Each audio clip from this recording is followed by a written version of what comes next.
Parce que je suis convaincu du potentiel entrepreneurial de chacun, je vous accompagne à libérer votre plein potentiel avec une approche alliant développement personnel et stratégie marketing.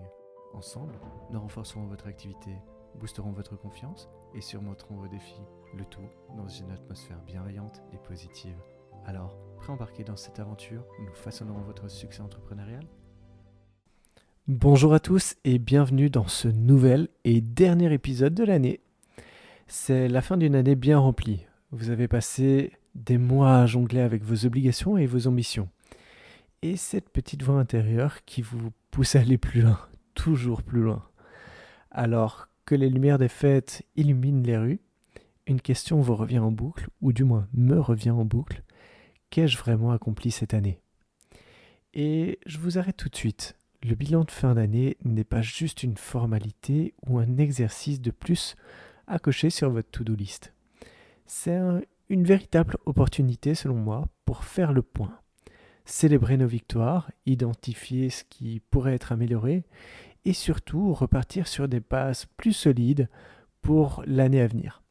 Donc dans cet épisode, je vais vous guider pas à pas pour tirer le meilleur parti de ce petit rituel annuel.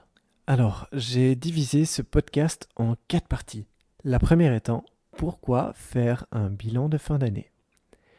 Faire un bilan, c'est comme regarder une carte après une longue randonnée.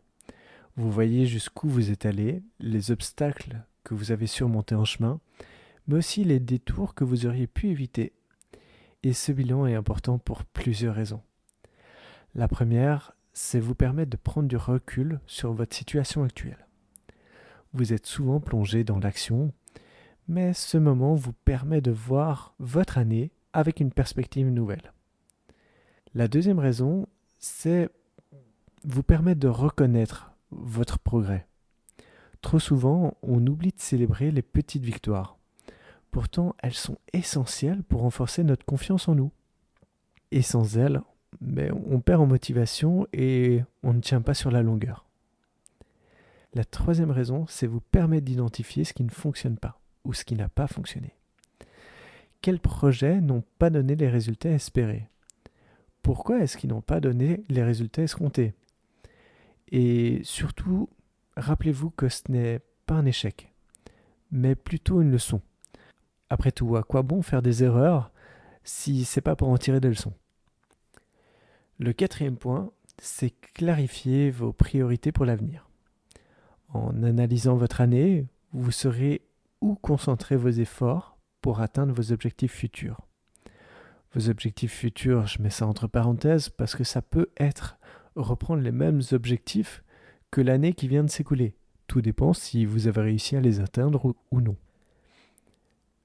Dans la deuxième partie de ce podcast, j'ai envie de vous parler de comment structurer votre bilan. Pour que cet exercice soit utile, il est important de le structurer. Et en voici, selon moi, les grandes étapes. La première étape, c'est vos réussites. Donc prenez une feuille de papier ou un carnet, listez toutes vos réussites de l'année, grandes ou petites, peu importe. Cela peut aller du lancement d'un produit à la simple mise en place d'une routine de travail. Et j'ai envie de rajouter à ça, je dirais, ce n'est pas le moment d'être modeste. Soyez fiers de tout ce que vous avez accompli. Par exemple, ça pourrait être que vous ayez réussi à créer une newsletter régulière ou à obtenir vos premiers témoignages clients ou vos premiers clients tout simplement. Tout ça, notez-le.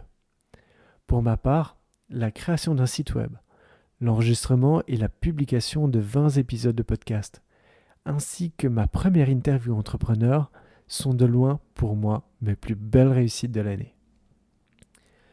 Le deuxième point, c'est vos défis et apprentissages. Quels ont été les moments difficiles ? Qu'avez-vous appris grâce à eux ? Identifier vos défis vous aidera à éviter de répéter les mêmes erreurs. Par exemple, peut-être que vous avez eu du mal à trouver vos clients pendant une certaine période. Était-ce un problème de visibilité, de communication ou un autre problème ? Prenez le temps de l'analyser. Pour ma part, mon plus grand défi est de rendre visible ce podcast. Et comme je vous l'ai déjà dit précédemment, je ne souhaite pas débourser le moindre centime en communication. C'est pourquoi mon seul et véritable moyen de faire grandir ce podcast, eh bien, c'est vous. C'est vous qui, en likant les différents épisodes sur votre plateforme préférée, en laissant 5 étoiles sur ces plateformes, en y laissant même un commentaire, ferez comprendre aux algorithmes que ce podcast est intéressant et mérite d'être découvert par plus de monde. Le troisième point, c'est les données chiffrées. Même si les chiffres ne sont pas votre point fort, votre dada comme on dit, ils sont essentiels pour mesurer votre progrès. Regardez vos chiffres d'affaires, le nombre de clients que vous avez accompagnés, ou encore vos statistiques en ligne. Et si vous n'avez pas encore de suivi sur ces données, eh bien il est grand temps de commencer à y consacrer un peu de temps. C'est le moment de commencer pour l'année prochaine. Et pour ma part, je dois bien l'avouer, le système métrique mis en place actuellement sur mon site, grâce à Monster Insight, n'est réellement pas des meilleurs pour celui qui ne veut pas payer. Du coup, j'ai navigué légèrement à l'aveugle jusqu'ici, ne pouvant réellement me fier qu'aux données des différentes plateformes d'écoute. Bref, c'est quelque chose que je dois absolument améliorer pour l'année à venir. Le quatrième point, et pour moi qui reste toujours essentiel en tant que solopreneur, c'est votre bien-être personnel. Faire un bilan, c'est bien, mais c'est pas seulement analyser votre entreprise. C'est aussi évaluer votre équilibre. Êtes-vous satisfait de votre équilibre vie pro, vie perso actuellement? Vous êtes-vous senti bien dans votre quotidien? Estimez-vous avoir pris suffisamment de temps pour vous cette année? Par exemple, si vous travaillez actuellement 7 jours sur 7, c'est pour moi un signal fort pour vous dire qu'il est temps de revoir votre organisation. Et ce, pareil si vous n'avez même pas 10 minutes à consacrer pour vous-même. Pour ma part, ici aussi, des améliorations sont possibles. En effet, je passe beaucoup de temps sur la rédaction et l'enregistrement de chaque podcast. En plus de la rédaction, je dois penser aux publications et à la promotion de chaque épisode. Et je vous vois venir, oui, l'automatisation, mais même l'automatisation a ses limites. Bref, tout ça pour dire, passons à la partie 3 de ce podcast, transformez votre bilan en un plan d'action. Un bilan, c'est bien, mais ce qui compte, c'est ce que vous en faites ensuite. Voici comment transformer vos observations en actions concrètes. La première chose à faire, c'est fixez-vous 3 objectifs prioritaires pour l'année à venir.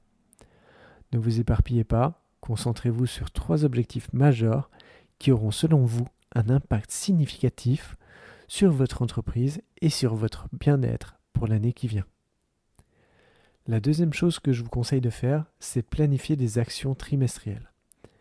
Divisez vos objectifs en étapes plus petites, bon, je crois que ça c'est connu, mais surtout réalisables sur les 3 prochains mois. Cela vous permettra de garder le cap sans vous sentir submergé. Le troisième point, créez un système de suivi. Réservez 1 heure par mois pour évaluer votre avancée, ainsi qu'un mini-bilan au bout de chaque trimestre. Cela vous permettra d'ajuster vos actions en fonction des résultats obtenus. Et enfin, nous voici déjà arrivés dans la 4e et dernière partie de ce podcast, quelques conseils pour un bilan efficace. En plus de ceux donnés précédemment, j'ai envie de dire, soyez honnête avec vous-même. Ce n'est pas le moment de minimiser vos réussites ou de vous mentir sur vos faiblesses. Impliquez vos proches ou un mentor. Parler de votre année avec quelqu'un d'extérieur peut vous apporter une nouvelle perspective. Prenez également le temps qu'il faut. Ce bilan ne doit pas être bâclé. Réservez-vous 1 heure, une demi-journée ou une journée complète s'il le faut. Et enfin, célébrez vos victoires. Avant de vous lancer dans l'année prochaine, prenez le temps de célébrer tout ce que vous avez accompli cette année. Et puis, pour conclure, j'ai envie de dire que faire le bilan de fin d'année, c'est bien plus qu'un simple exercice, comme je vous le disais en début de ce podcast.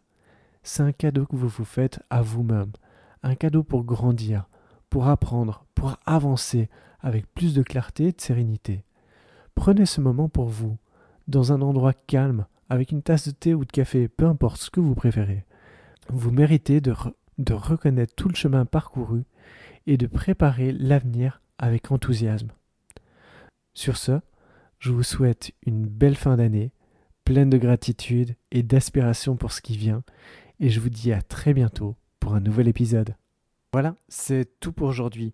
Donc si vous avez aimé ce podcast, laissez un avis 5 étoiles sur la plateforme d'écoute de votre choix et n'hésitez pas à me contacter pour me partager vos impressions directement via mon site www.johnupmarketing.com. À bientôt.